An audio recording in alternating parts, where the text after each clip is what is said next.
So Missouri was the last state to enact this prescription drug monitoring program. And at the time that they were really pumping a lot of information out about this through the various media sources,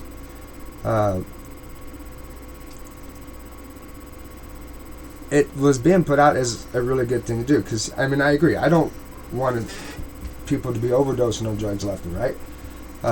And there has been a prescription drug problem in our country for some time. So what is it about this that you're not in favor of, and why?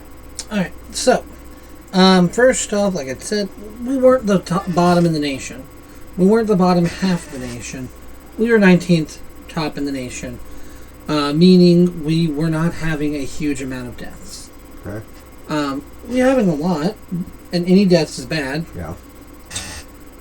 But as with anything, legislation is not going to solve behavior. No, you can't legislate the hearts of men.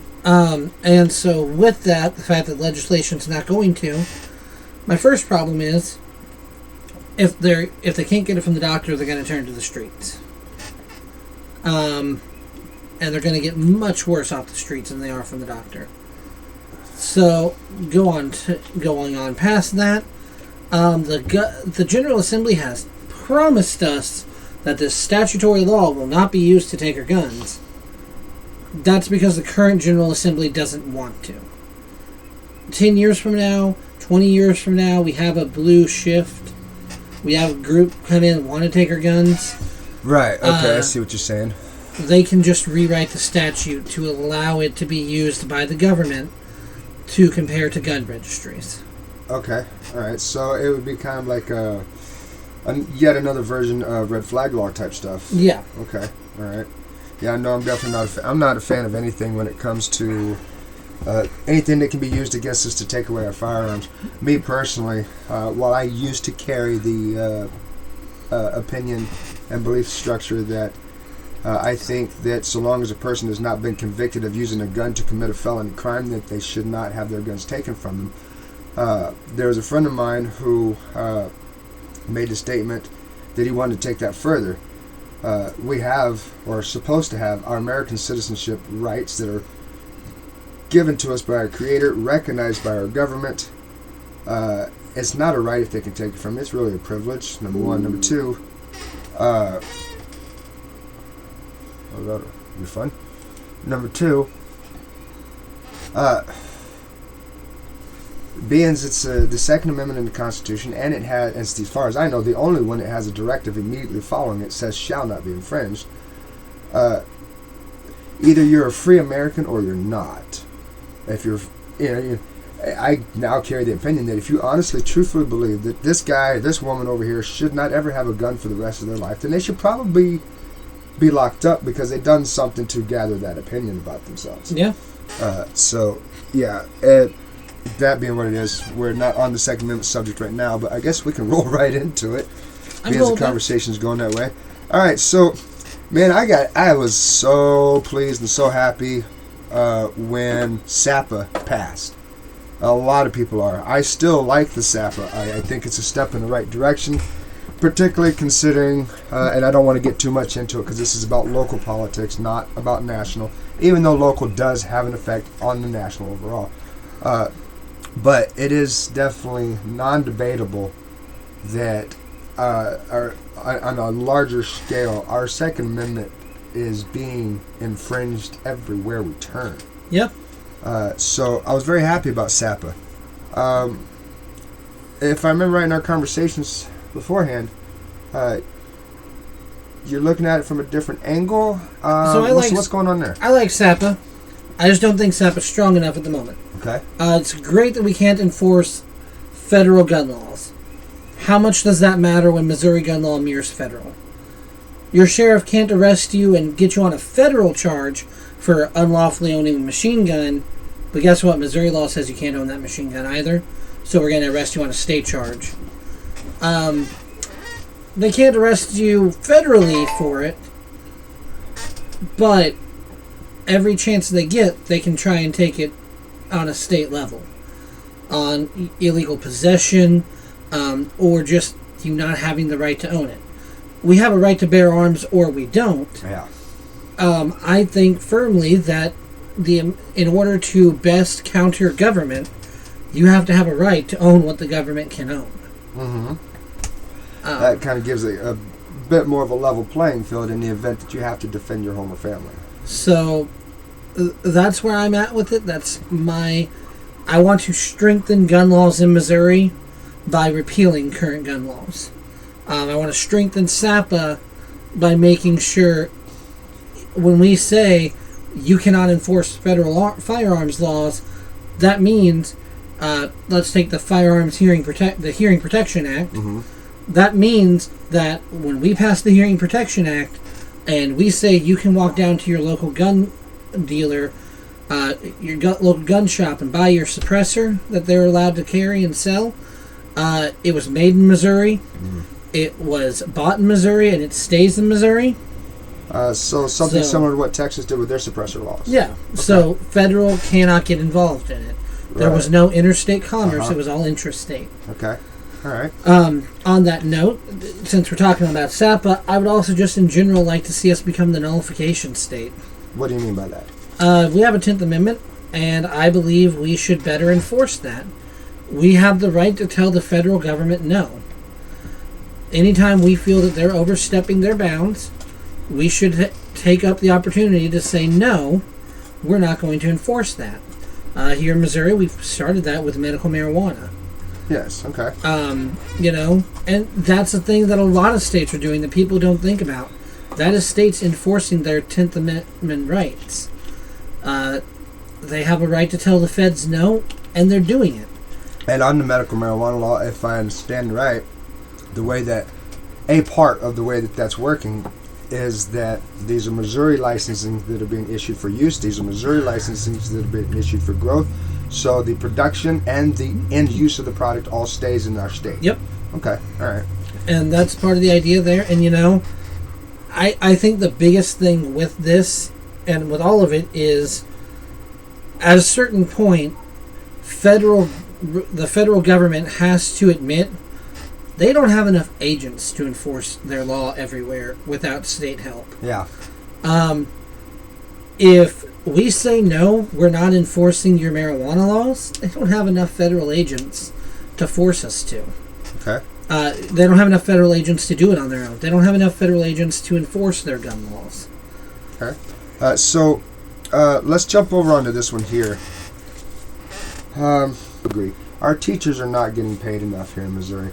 The idea is that a high school kid who just turned 18, freshly graduated high school, can come right over here in the local area, work at, say, like the Windows factory, or work at even possibly Gates or Cargill, Turkey's.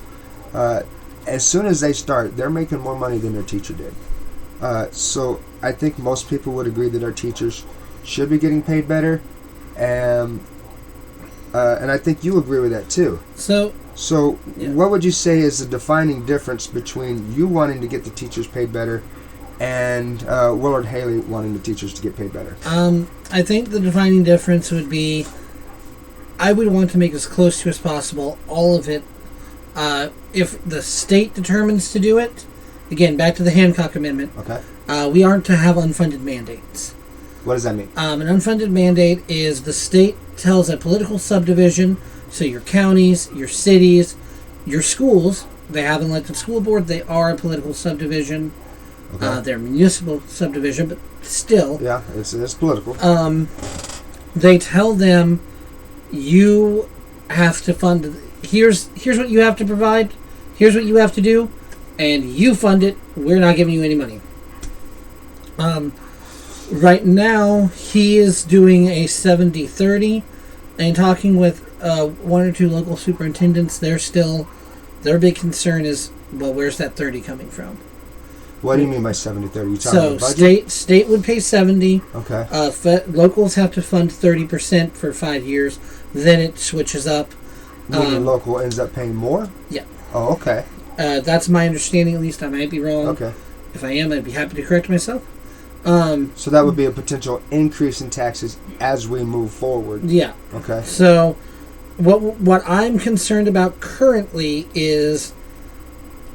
this district is full of small schools. Versailles, High Point, California, Tipton, Clarksburg, Latham. How many of those schools will have to close if they have to find another few $1,000s for every teacher? Okay. How many of them are going to be able to survive doing that? All right, so how do we accomplish this without raising tax? I want the teachers to get paid better, but I don't want to have to buy less food. I agree. So I would say, first off, for now, the first point would be looking at what we can do currently with our budget surplus. Okay.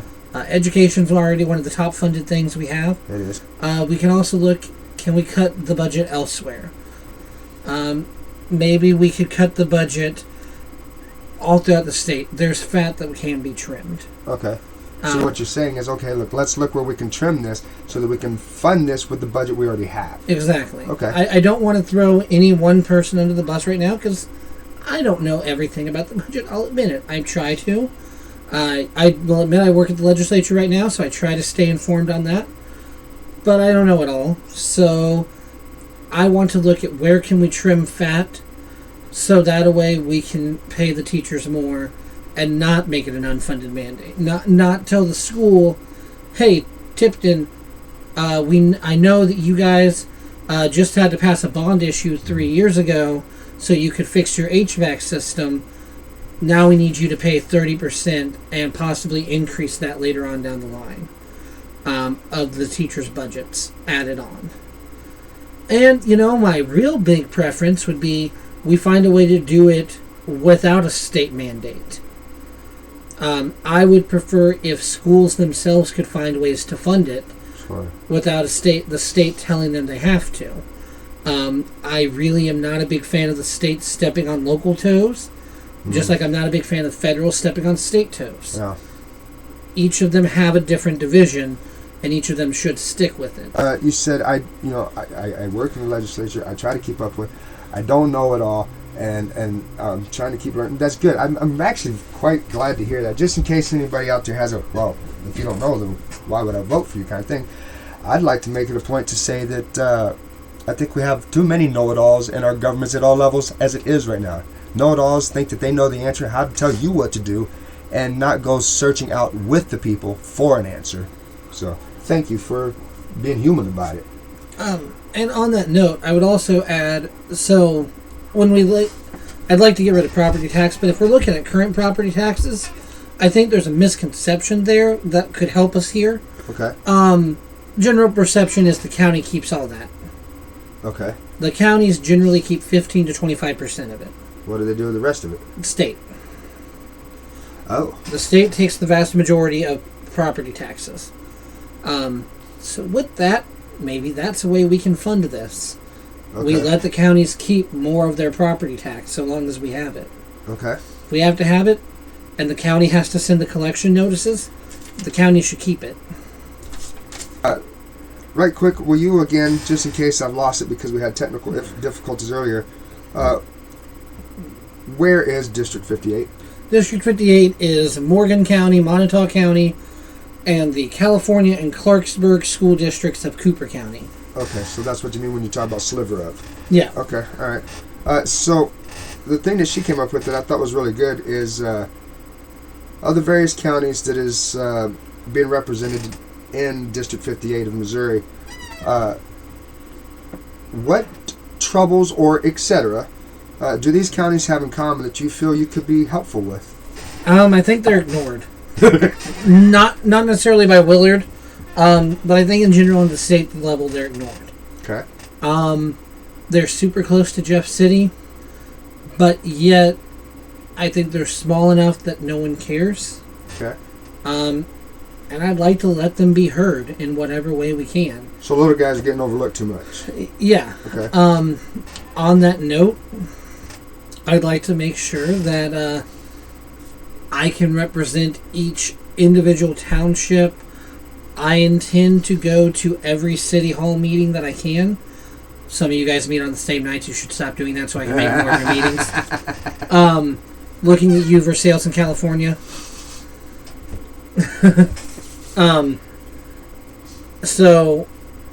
But I think that that's part of what being a representative should be.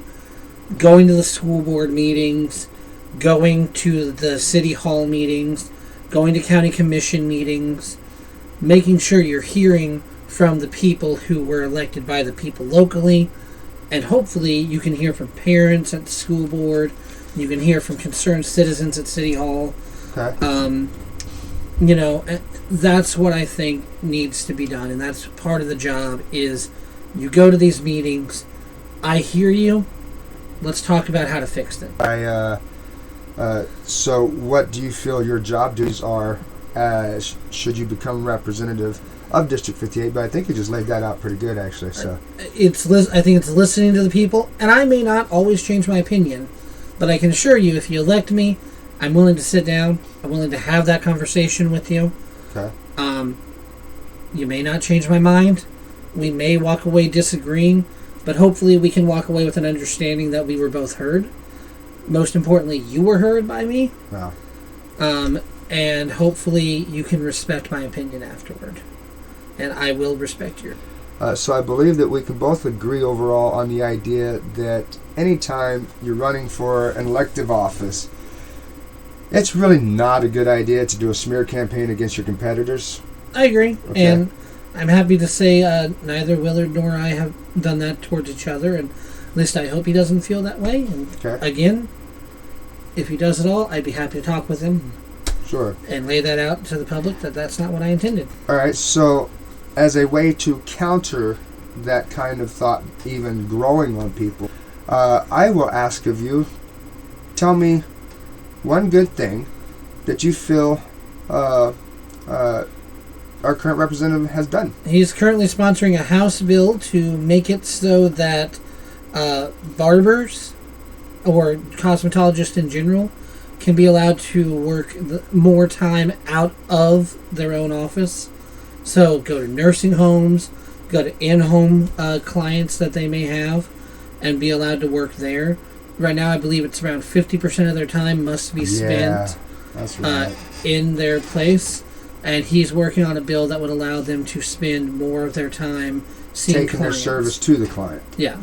And I think that would be a wonderful step forward. I think the amount of regulation we have in the cosmetology world is insane. Okay. And, there are a lot of people who can't get out of their homes. Yeah. During this past 2 years especially, there were a lot of people who were at risk, who were afraid to.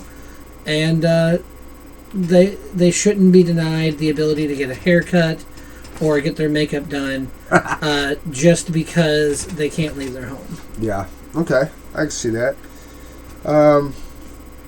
As a person, go a little further. As a person, I know he spent years dedicated to education. Okay. And I know he cares deeply about the Eldon area where he taught at. Because at this point, this channel is called Time. This is me. This is my everything. This is my experience, and it's about time. So